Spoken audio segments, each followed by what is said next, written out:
அண்ணாவுக்கும் புரட்சி எம்ஜிஆருக்குமே கருத்து வேறுபாடு வந்திருக்கு. அண்ணாவோடு எம்ஜிஆருக்கு சில நேரத்தில் கோபம் வந்ததே தவிர அண்ணா எந்த காலத்திலும் எம்ஜிஆரோடு கோபப்பட்டதே இல்லை. ஒரு அமைச்சர் நிறைய நகை போட்டுருந்தார். அதை பார்த்த உடனே அவர்கிட்ட சொல்லாமல் இன்னொரு சக அமைச்சர்கிட்ட சொல்லி அவர் சொல்ல சொன்னார், ஏதாவது காசு இருந்தால் வீட்டில் பொம்பளைங்களுக்கு ஏதாவது நான் வாங்கி கொடுக்க சொல்லுங்க. ராமச்சந்திரன் மலையாளிகளைத்தானே வைத்துக் கொண்டிருக்கிறார் என்று சொன்னார். இல்லை, இன்னும் சொல்ல போனால் மலையாளத்திலே பேசுகிறவர்களை பார்த்தாலே அவருக்கு பிடிக்காது.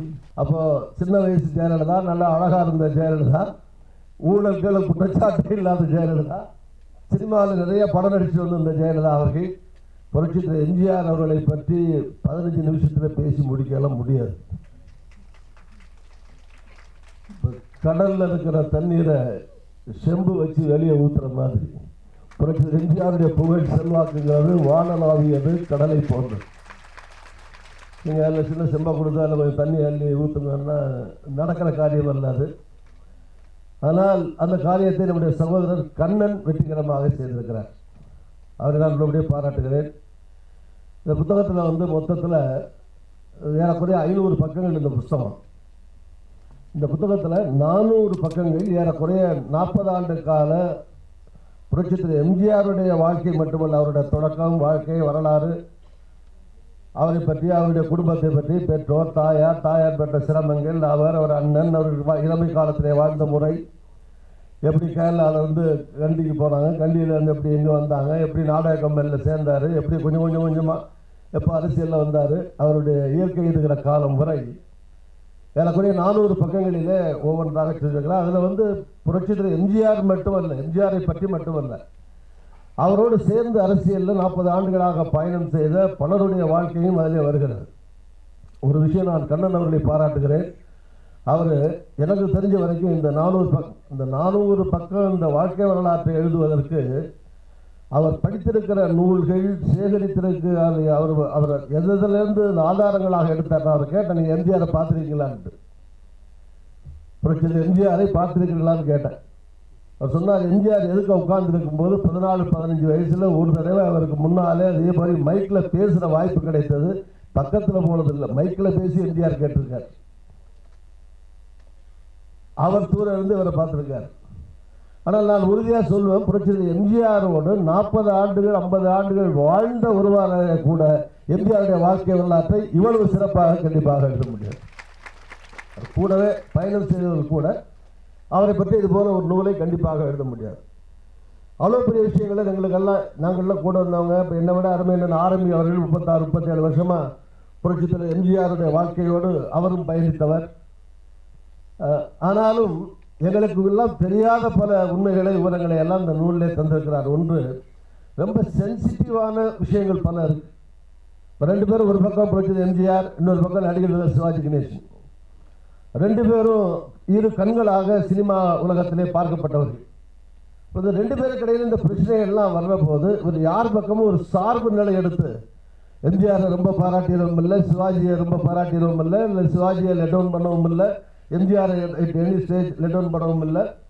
அதே மாதிரி டாக்டர் கலைஞருக்கும் புரட்சி எம்ஜிஆரும் ஒன்றா இருந்து அவங்க எப்படி திரைக்கடை வசனம் நடித்தார், படம் எடுத்தார், எப்படி வந்தார்.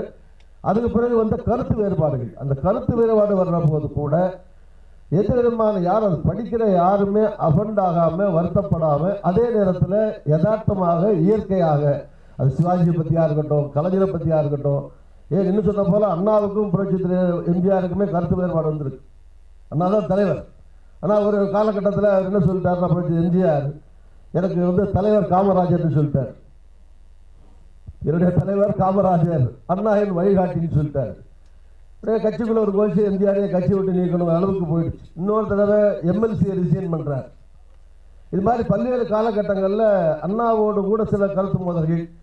அப்புறம் இன்னொரு காலகட்டத்தில் கண்ணதாசன், சம்பத் போன்றவர்கள் எல்லாம் சினிமாக்காரங்களுக்கு ரொம்ப முக்கியத்துவம் வருது அரசியலில், அதனால ரியலாக இருக்கிற அரசியல்வாதிகள் பாதிக்கப்படுறாங்கிற மாதிரி ஒரு ப்ரொட்டஸ்ட் வர்ற நேரத்தில் அப்போ திராவிட முன்னேற்ற கழகம் உடைந்து திரு சம்பத் போன்றவர்கள் கண்ணதாசன் போன்ற விலகி வேற கட்சி ஆரம்பிக்கிறாங்க. ஸோ அப்போ நடந்த அந்த கான்ட்ரவர்சி, இப்படி பல்வேறு விதமான சம்பவங்கள், நிகழ்ச்சிகள், இதையெல்லாம் ஒவ்வொன்றாக அவர் தொகுத்து சொல்லுகிற போது நான் அடித்து சொல்வேன், திரு கண்ணன் அவர்களே, நீங்கள் உண்மையை மட்டுமே சொல்லியிருக்கிறீர்கள், அந்த உண்மையும் மென்மையாக சொல்லியிருக்கிறீர்கள். அதுவும் ரொம்ப ரொம்ப பண்பாடோடு யாருடைய உண்மையும் சொல்லணும், அதே நேரத்தில் அந்த உண்மை யாருடைய மனதையும் புண்படுத்தாத வகையிலேயும் இருக்க வேண்டும். திரு ராம் அவர்கள் பேசும்போது கூட சொன்னார், கொஞ்சம் எம்ஜிஆர் பற்றி பேசுகிற போது அவர் 2வது பார்ட்டில் ஒரு முதலமைச்சராக இருக்கிற போது சயின்டிஃபிக்காக ஊழல் ஆரம்பித்ததுங்கிற மாதிரி இதையும் அவர் திரு ராம் அவர்கள் சொல்லலை, திரு கண்ணன் அவர்கள் எழுதியிருக்கார். அந்த அப்போ நடந்த சொல்லப்பட்ட சில சம்பவங்களையும் குற்றச்சாட்டுகளையும் அவர் சொல்லியிருக்கிறார். அதுக்கு நான் ராம் அவர்களுக்கோ கண்ணன் அவர்களுக்கோ கண்டிப்பாக விளக்கம் சொல்ல வேண்டியவன். ஆனால் என்னுடைய விளக்கம் எப்படி இருக்கிறது என்று இருக்க வேண்டும் என்று நினைக்கிறேன் என்றால், அவர் எப்படி மற்றவங்களுடைய மனசு வருத்தப்படாமல் இருக்கணும்னு நினைச்சாரோ அது மாதிரி அவர் மனசு வருத்தப்படாமல் இருப்பதற்காக நான் சொல்லுகிற விளக்கம் என்னவென்றால், இந்த மாதிரி குற்றச்சாட்டுலாம் எம்ஜிஆர் மேலே வந்திருக்கலாம். ஆனால் அந்த குற்றச்சாட்டில் எனக்கு தெரிஞ்ச வரைக்கும் எம்ஜிஆர் அவர் ஆரம்பி தான் சொல்லிட்டு இருந்தார். அந்த காலத்தில் அவர் படம் எடுக்கிற போது அவருக்கு சம்பளம் 8 லட்சம் கொடுத்தேன். 8 லட்சம் 10 லட்சம் அந்த காலத்தில்னா இப்போ 8 கோடி 10 கோடி இல்லை, இன்னும் 80 கோடிக்கு கூட சமம்னு சொல்லலாம். அப்படி வாழ்ந்த மகாராஜா மாதிரி வாழ்ந்தவர் புரட்சி எம்ஜிஆர். ஒரு ராஜா, கம்பீரமான ஒரு சக்கரவர்த்தி மாதிரி வாழ்ந்தவர். நான் சொல்லுவேன், அவர் மேலே குற்றச்சாட்டுகள் இருந்திருக்கலாம். ஆனால் அந்த குற்றச்சாட்டுகளாலே எம்ஜிஆர் என்ற தனி மனிதர் ஒரு காலத்திலேயும் எந்த பலனையும் அடைந்ததில்லை சொல்லு, அது அடித்து சொல்ல முடியும். சொல்லாத எம்ஜிஆர் காலத்தில் ஊழல் இருந்தது என்கிற அந்த விமர்சனத்துக்கு என்னுடைய பதில் என்னவென்றால், அதில் ஒரே ஒரு ரூபாய் கூட எம்ஜிஆர் பயன்படுத்தி கொண்டதில்லை அவருடைய சொந்த வாழ்க்கைக்கு.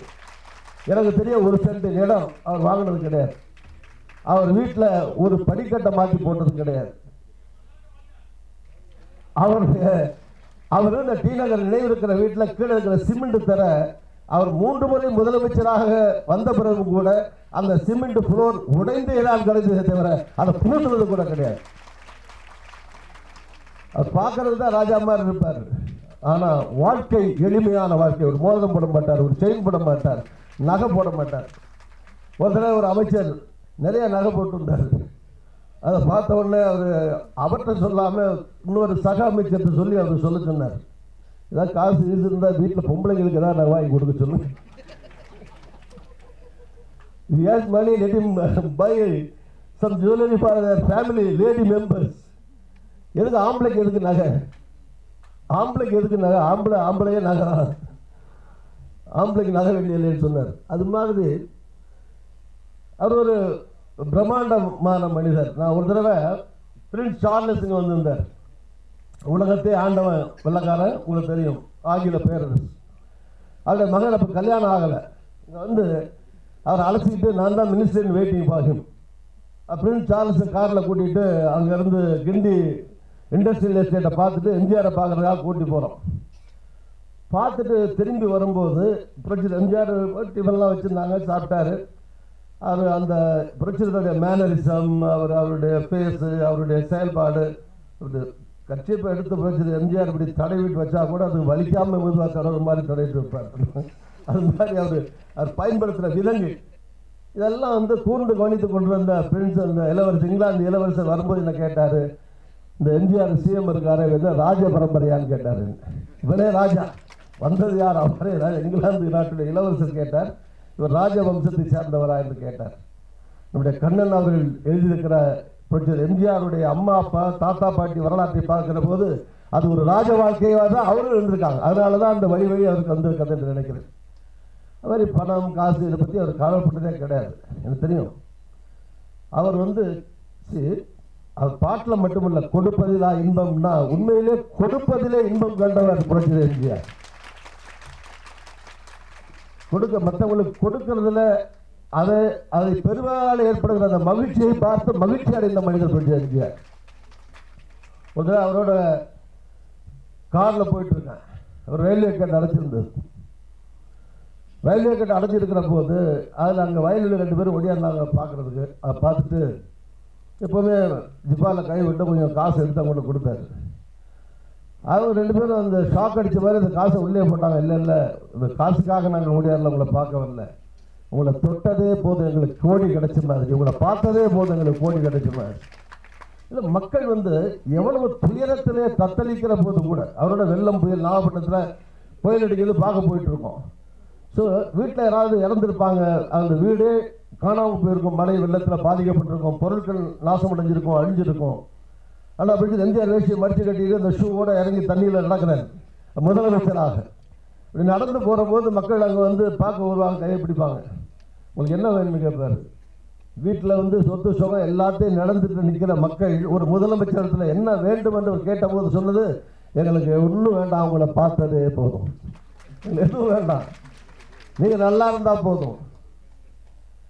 முதல்வரோட புதுக்கோட்டை போயிட்டு இருக்கும்போது எம்ஜிஆர் பக்கத்தில் காருக்குள்ள உட்காந்துருங்க, வெளியே சத்தம் கேட்குது. முதலமைச்சர் சத்தமே இல்லை, அப்படி எம்ஜிஆர் எம்ஜிஆர் வாத்தியார் வாத்தியார் எம்ஜிஆர் எம்ஜிஆர்னு சத்தம் கேட்டுச்சு. உடனே அவர் சொன்னார், என்ன கேட்டார், வெளியே நிற்கிறவங்க சத்தம் கேட்டியா என்னார். ஆமாண்ண. இல்லை, நான் முதலமைச்சர் வந்து இத்தனை வருஷம் ஆச்ச, யாரும் முதலமைச்சர் வாழ்க வாழ்கன்னு ஒருத்தருமே கோஷம் போனாலே, எல்லாம் எம்ஜிஆர் எம்ஜிஆர் வாத்தியார் வாத்தியாருங்கிறாங்களே, ஏன் தெரியுமான்னு கேட்டார். நான் சொன்னேன், தெரில, எனக்கு ஏன்னு தெரில என்ன அப்படின்னு. அவர் சொன்னார், இதுதான் நான் சம்பாதிச்சு வச்சிருக்கிற சொத்து. நான் தான் வாத்தியார் வாத்தியார் எம்ஜிஆர் எம்ஜிஆர் சொல்கிறாங்களே, இதுதான் நான் சம்பாதிச்சு வச்சிருக்கிற சொத்து. முதலமைச்சர் பதவி வரும் போகும், அது பிரச்சனை இல்லை அப்படின்னார். அது மாதிரி மக்களுடைய இதயங்களிலே வாழ்ந்து கொண்டிருக்கிற ஒரு தலைவருடைய வாழ்க்கை வரலாற்றை நம்முடைய சகோதரர் கண்ணன் அவர்கள் ஒரு அருமையான அற்புதமான நூலாக இங்கே ஆக்கி தந்திருக்கிறார். அருமை சகோதரர் நம்முடைய ஆசிரியர் என்னுடைய மரியாதைக்குரிய ராம் அவர்களே, உங்களுக்கு இந்த மேஜர் பார்ட்னர் மைனர் பார்ட்னர்லாம் சொன்னீங்க. சாம்பாரில் சில நேரத்தில் உப்பு இல்லைன்னா சாப்பிட முடியாது இல்லையா? உப்பு அளவு சாம்பார் இருக்கிற காய்கறி அளவுக்கு எல்லாம் இருக்கலாம். அதே மாதிரி சாம்பாருக்குள்ள எதிரான டேஸ்ட்டு கத்திரிக்காயாலையா முருங்கைக்காயாலையான்னு பிரிச்சும் பார்க்க முடியாது. நம்பர் 2, காங்கிரஸ் ஆல்வேஸ் ஜூனியர் பார்ட்டிங்க. நான் உங்களுக்கு ஞாபகப்படுத்த ஒன்று உதாரணமாக ரீசெண்டாக உங்களுக்காக இல்லை, நீங்கள் சொன்னதுனால மக்களுடைய ஞாபகத்தை கூட நான் சொல்லுவேன். புரட்சி எம்ஜிஆருடைய மறைவுக்கு பின்னாலே நாங்கள்லாம் ஒன்றா இருக்கிற போது செல்வி ஜெயலலிதா, நாங்களெல்லாம் அப்போது சின்ன வயசு ஜெயலலிதா, நல்லா அழகாக இருந்த ஜெயலலிதா, ஊழல்கள் குற்றச்சாட்டு இல்லாத ஜெயலலிதா, சினிமாவில் நிறைய படம் நடித்து வந்திருந்த ஜெயலலிதா அவர்கள் எல்லாம் போனோம். நாங்கள் வந்து எதிர்கட்சியாக தான் வர முடிஞ்சது. ஜெயலலிதா அவர்கள் எதிர்கட்சி தலைவர், நான் பிரதான எதிர்கட்சி துணைத் தலைவர். டாக்டர் கலைஞர் தான் தமிழ்நாட்டு முதலமைச்சராக இருந்தார். ஆனால் அதே ஜெயலலிதா அவர்கள் 2 ஆண்டு கழித்து ஆட்சி நடந்த மீண்டும் 91 தேர்தல் நடந்தபோது முதலமைச்சராக வர முடிந்தது என்றால் அவரை முதலமைச்சராக ஆக்கியவரே உங்களுக்கு நான் சொல்லுவேன், அன்றைக்கு ராஜீவ்காந்தி அவர்கள். ராஜீவ்காந்தி போட்ட கூட்டணி, காங்கிரஸோட கூட்டணியும் ராஜீவ்காந்தி மரணம், அதனால் ஏற்பட்ட அனுதாபம், இதெல்லாம் சேர்ந்துதான் அன்றைக்கு ஜெயலலிதா அவர்களை முதல் முறையாக, அல்லது நீங்கள் சொல்ற மாதிரி திராவிட இயக்கத்தை, நானும் அதுலேருந்து வந்தவன் தான், அதாக நீங்கள் சொல்றதுல கூட வருத்தம் கிடையாது. ஆனாலும் யதார்த்தம் உண்மை என்பது சில நேரத்தில் காங்கிரஸ் தமிழ்நாட்டுடைய தலைவிதியை நிர்ணயிக்கிற கட்சியாகவும் கடந்த காலத்திலே பிறந்த காமராஜர் காலம் தொடங்கி இருந்து வந்திருக்கிறது. நம்முடைய சகோதரர் சொன்னார், கண்ணன் சொன்னார், சிரமமான பணி என்பது காங்கிரஸ் தலைவராக இருப்பது என்பது உண்மைதான். இங்கே எல்லோரும் தலைவர்கள் என்று சொன்னார், அதுவும் கூட உண்மைதான். ஆனால் தொண்டர்களே இல்லை என்றார், அதிலே நான் கருத்து வேறுபடுகிறேன்.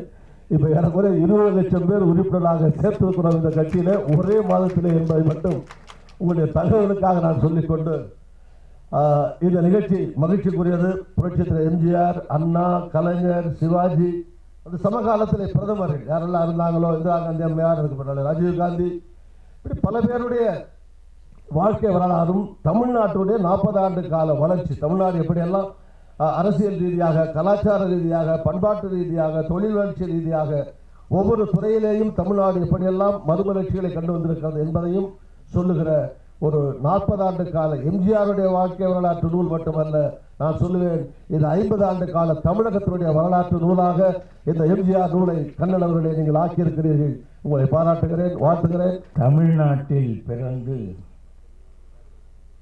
தமிழராக வாழ்ந்து கொண்டிருக்கிற அன்பிற்குரிய திரு கண்ணன் அவர்கள் ஐக்கிய நாடுகள் சபையின் சார்பில் ஈராக் என்ற முஸ்லிம் நாட்டிலே பணியாற்றி கொண்டு சில மாதங்களுக்கு ஒரு முறை தமிழகத்திலே வாழ்கிற அவருடைய குடும்பங்களை சந்தித்து கொண்டு வாழ்க்கை நடத்துகிற ஒரு அற்புதமான மனிதர். இந்திய தாய் பெற்றெடுத்த தமிழ் குடிமகன், என்றும் புகழ்பெற்ற புரட்சித் தலைவர் எம்ஜிஆர் அவர்களை பற்றி அவருடைய நூற்றாண்டில் ஒரு அருமையான நூலை எழுதியிருக்கிறார். நான் முதலிலேயே அவரிடத்திலே ஒரு வேண்டுகோளை வைக்கிறேன். ஆங்கிலத்திலே எழுதியிருக்கிறீர்கள், இதை தமிழிலேயும் மொழி மாற்றம் செய்ய வேண்டும் என்று அவரிடத்திலே அன்போடு கேட்டுக்கொள்கிறேன். எம்ஜிஆர் என்ற மூன்றெழுத்து இன்றைக்கு நாடு முழுவதும் புகழ் பெற்று கொண்டிருக்கிறது.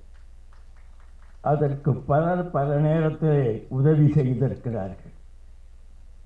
அவர்களிலே தலை சிறந்த உதவி செய்தவர் இங்கே வருகை தந்திருக்கிற பழனி ஜி பெரியசாமி அவர்.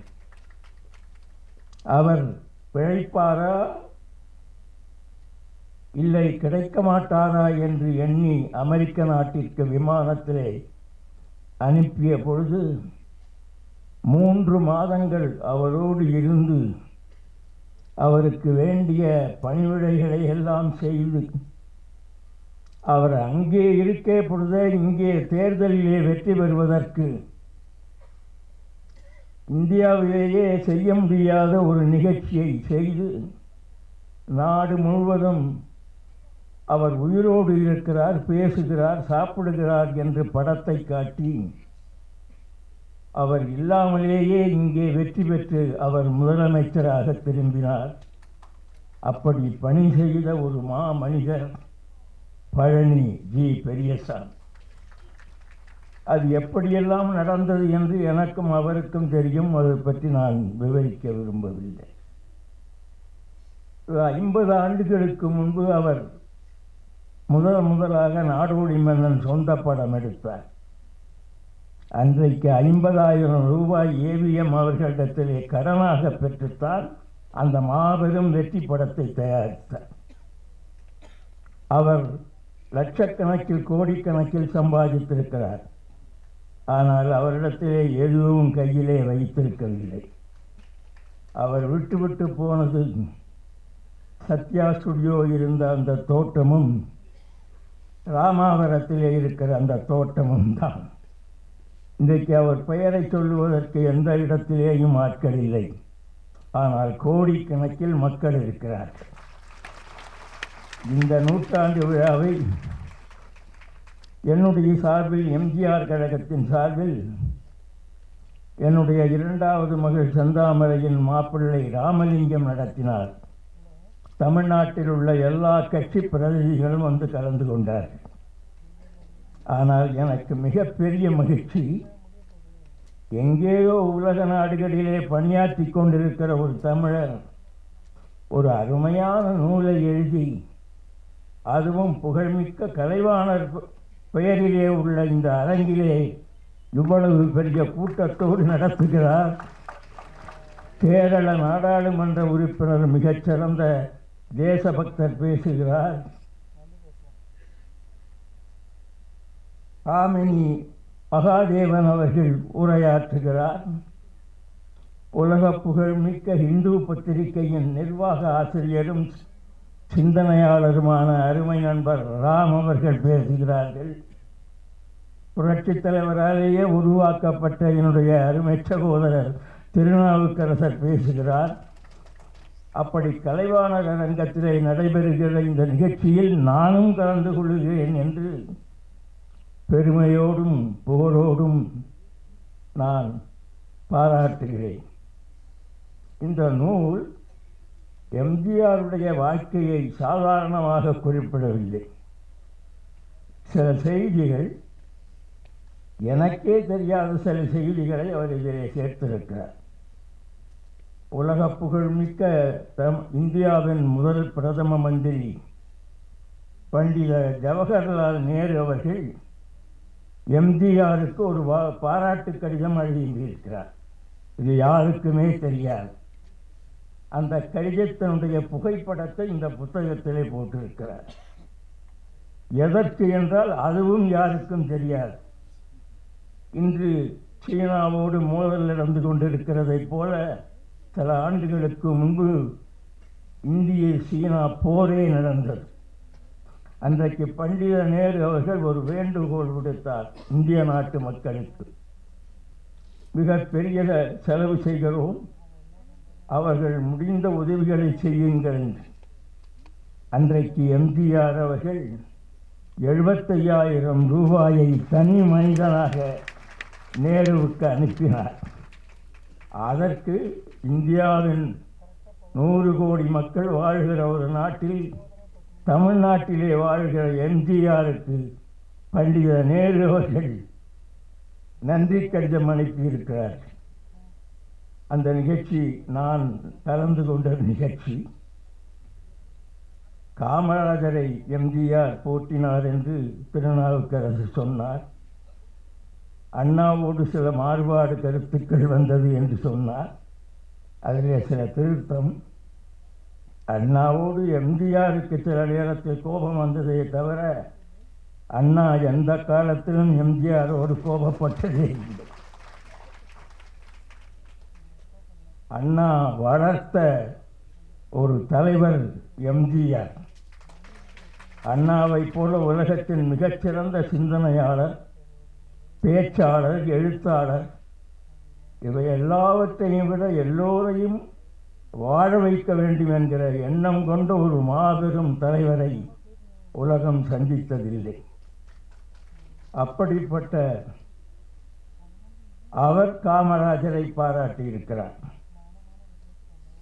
எம்ஜிஆர் காமராஜர் தலைவர் என்று பேசியதனாலே அண்ணா கோபப்படவில்லை.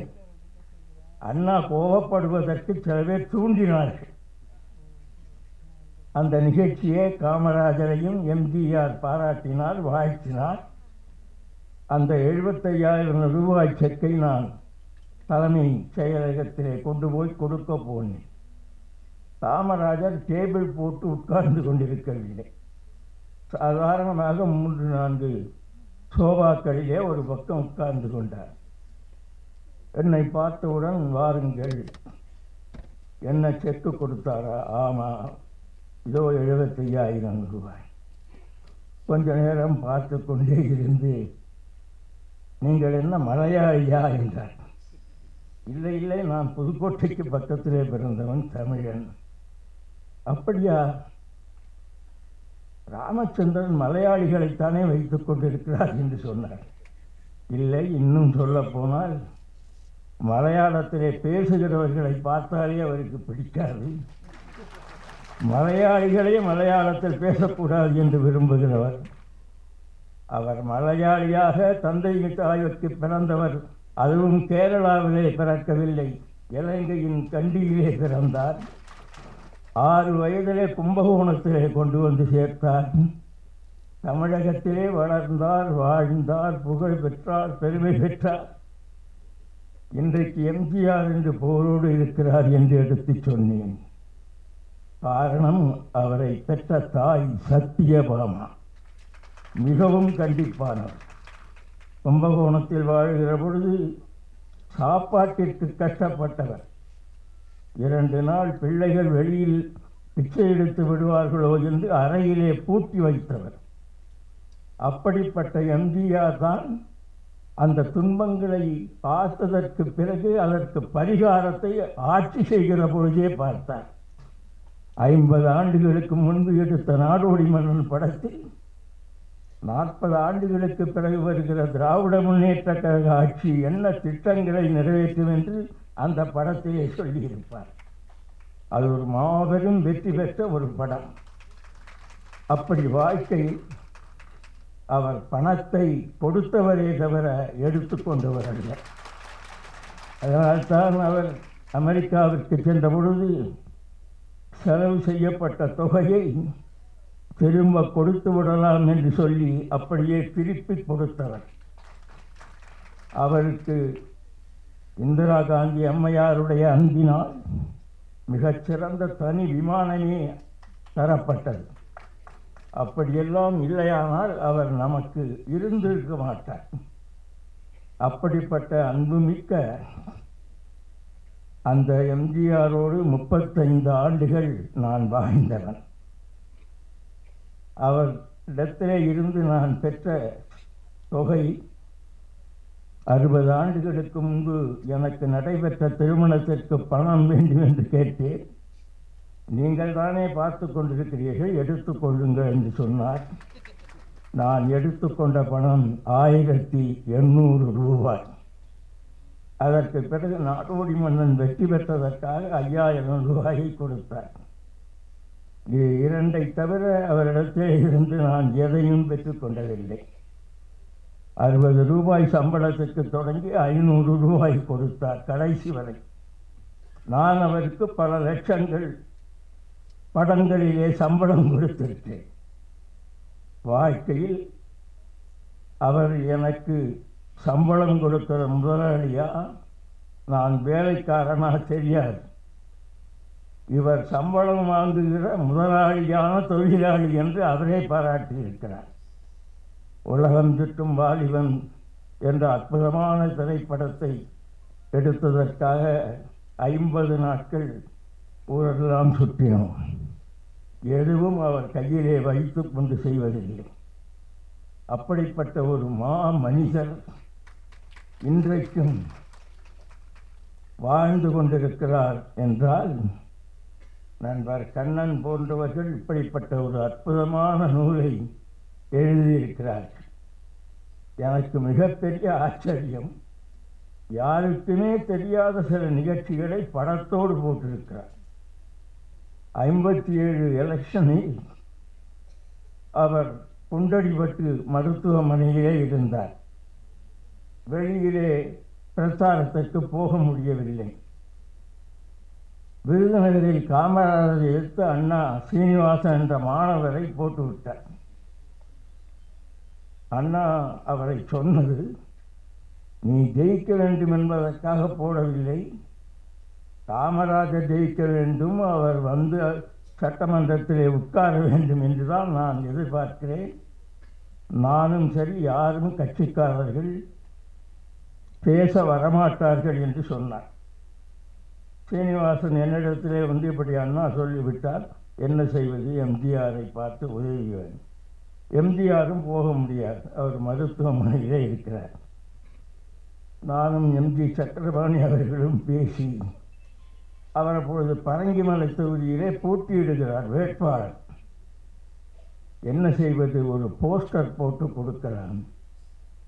போஸ்டர் என்றால் எம்ஜிஆர் மிக அழகானவர், அந்த அழகு குறைந்து எந்த படத்திலேயும் அவர் நிற்க மாட்டார். இன்றைக்கு இந்த புத்தகத்தில் எந்த படம் இருக்கிறது, நாடு முழுவதும் ஒட்டப்பட்டது. இந்த கழுத்திலே கட்டு போட்டு ஒரு எம்ஜிஆர் படம். அந்த படம் காமராஜர் தோற்கக்கூடாது என்பதற்காக ஒரு போட்ட படம்.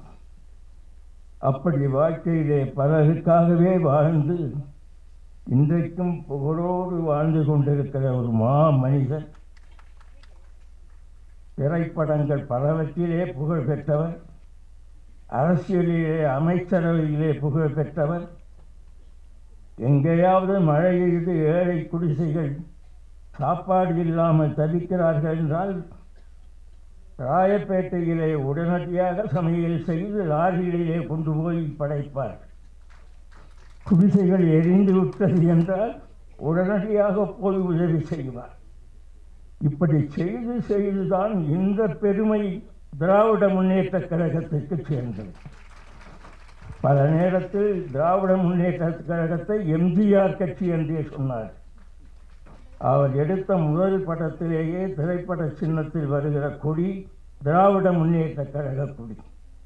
இவ்வளவு துணிந்து ஒரு நடிகர் அரசியலிலே ஈடுபட்டது தமிழக வரலாற்றிலேயே கிடையாது. பேரறிஞர் அண்ணா அவர்கள் யாரிடத்திலும் எந்த உதவியும் எதிர்பார்க்காதவர்.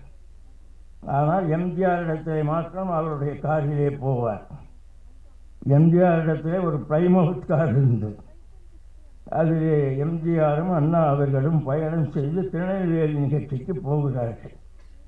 கோவில்பட்டி அருகிலே காலை 5-6 மணி அளவில் ஒரு டீக்கடையிலே நிறுத்தி டீ வாங்க சொல்லுகிறார் அண்ணா. வண்டி நிற்கிறது. திராவிட முன்னேற்ற கழக கொடி காரிலே பறக்கிறது. அங்கே நூற்றுக்கணக்கான கிராம மக்கள் சேர்ந்து எம்ஜிஆர் கட்சி கொடி பறக்கிறது, எம்ஜிஆர் கட்சி கொடி பறக்கிறது என்று முன்னாலே அண்ணா இருக்கிறார். அவரை பார்க்காமல் எம்ஜிஆரையே பார்த்தார்கள். இதை பற்றி பின்னாலே சில தோழர்கள் அண்ணாமனிடத்திலே விமர்சித்திருக்கிறார்கள். அதற்கு அண்ணா சொல்லுகிறார், அது எம்ஜிஆர் கட்சி கொடி என்று சொன்னால் அது நமக்குத்தான் பெருமை, கட்சிக்குத்தான் பெருமை. அதை பாருங்கள், அது எம்ஜிஆருக்கு ஒன்றும் பெயரில்லை. அப்படி அவர் அண்ணாவோடு அன்போடு பழகியவர்.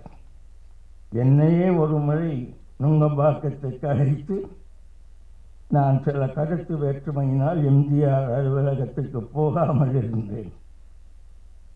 அது பத்திரிகையிலே வந்து அவர் படித்து விட்டு அழைத்தார். என்ன இது இல்லை, இதில் வந்திருக்கிறது தவறு, நான் போகவில்லை, வேறு செய்திகளை சொன்னேன். அப்பொழுது அவர் சொன்னது, நீ எம்ஜிஆரோடு இருக்கக்கூடாது என்று பலர் நினைக்கிறார்கள்.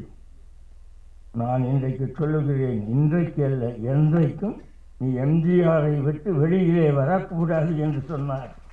அதனுடைய விளைவுதான் 35 ஆண்டுகள் அவரோடு வாழ்ந்து அவர் காலமானதற்கு பிறகும் இன்றைக்கும் எம்ஜிஆர் கழகம் என்ற பெயரிலே கட்சி நடத்தி கொண்டிருக்கிறேன். அப்படிப்பட்ட ஒரு அற்புதமான நூலை கண்ணன் அவர்கள் எழுதியிருக்கிறார்கள். அந்த குடும்பமே ஒரு சிறந்த தமிழ் குடும்பமாக இருக்கிறது. அவர் இப்படிப்பட்ட ஒரு அற்புதமான நூலை யாரும் எண்ணாத நிகழ்ச்சிகளை எல்லாம் அதிலே சேர்த்து அவர் வெளியிட்டதற்காக அவரை பாராட்டுகிறேன், வாழ்த்துகிறேன். அதுவும் இந்த நிகழ்ச்சி கலைவாணர் அரங்கத்திலே நடைபெறுவது இன்னும் மிகப்பெரிய சிறப்பு. இந்து ராம் போன்றவர்கள் எம்ஜிஆரை மிக நன்றாக தெரிந்தவர்கள்.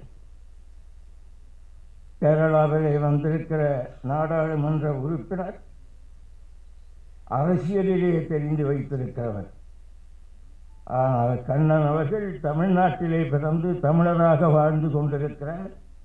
எம்ஜிஆரை என்றும் தெரிந்து கொண்டிருக்கிறவர். எம்ஜிஆர் புகழை இன்று அல்ல, நாளைக்கு அல்ல, என்றைக்கும் யாராலும் அழிக்க முடியாது என்று சொல்லி இந்த அற்புதமான நூலை வெளியிட்டு அதற்கு அருமையான பேச்சாளர்களை எல்லாம் வரவழைத்து கலைவாணர் அரங்கத்தில் இவ்வளவு பெரிய கூட்டத்தை இந்த நூற்றாண்டிலே நடத்தியதற்காக அவரை வாழ்த்தி பாராட்டி வந்திருக்கிற உங்களுக்கெல்லாம் என்னுடைய வணக்கத்தை கூறி, எம்ஜிஆர் புகழ் இன்றல்ல, நாளைக்கல்ல, என்றைக்கும் நிலைத்து நிற்கும் என்று சொல்லி விடைபெற்றுக் கொள்கிறேன்.